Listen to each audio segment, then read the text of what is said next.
Hello दोस्तों, please मेरा YouTube channel subscribe करें। गर्मियों का मौसम उरूज पर था।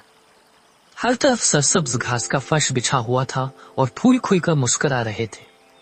एक खूबसूरत मैदान में चींटियों का एक लश्कर दिन भर काम में मशगूल था। वो छोटे छोटे दाने उठाकर अपने बिल में जमा कर रही थी।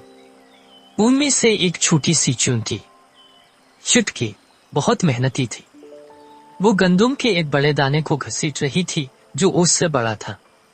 उधर ही एक टिड्डा बेफिक्र होकर घास पर कूद रहा था। वो गाता और नाचता था। गर्मियों का मौसम है, खाने पीने का मजा है, क्यों काम करूं, बस खुशी मनाओ। चुटकी ने टिड्डे को देखा और पूछा, टिड्डे भाई, तुम क्यों नहीं काम कर रहे? सर्दी आते ही खुराक की कमी हो जाएगी।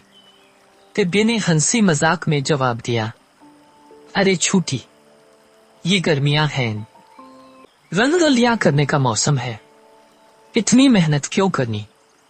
जब सर्दी आएगी तब देखेंगे। चुटकी ने सर हिलाते हुए कहा, मैं तो सर्दी के लिए अनाज जमा कर रही हूं, तुम भी अपनी खुराक का बंदोबस्त कर लो।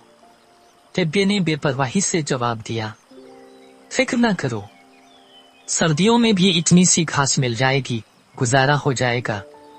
चुटकी ने कुछ और न कहा और अपना काम जारी रखा। दिन भर की मेहनत के बाद चींटियां अपने दाने लेकर बिल में वापस चली गई। टिड्डा सारा दिन दाता बजाना और खेल कूद में गुजार कर शाम को थका हुआ अपने घर गया, लेकिन वहां मायूसी का सामना करना पड़ा। सर्दी आ चुकी थी और घास सूख कर खत्म हो चुकी थी।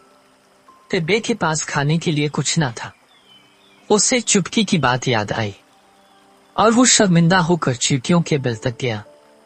बाहर निकलकर उसने चींटियों को सलाम किया और अपनी गलती का एतराफ किया। चुटकी ने कहा, टिड्डे भाई, हम मेहनत की अहमियत जानते हैं, इसलिए मुश्किल वक्त में भी परेशान नहीं होते। आओ, अंदर आओ और हमारे साथ खाना खाओ। टिड्डे ने शुक्रिया अदा किया और चींटियों के साथ मिलकर अनाज खाया। उसे अपनी बेफिक्री पर बहुत पछतावा हुआ। सर्दी खत्म होने पर टिड्डे ने इस बार चींटियों के साथ मिलकर काम किया और अनाज जमा किया। इसने मेहनत की अहमियत सीखी थी। इस कहानी से ये सबक मिलता है कि मेहनत और मंसूबाबंदी जिंदगी में बहुत जरूरी है। बेफिक्री और सस्ती से नुकसान ही होता है।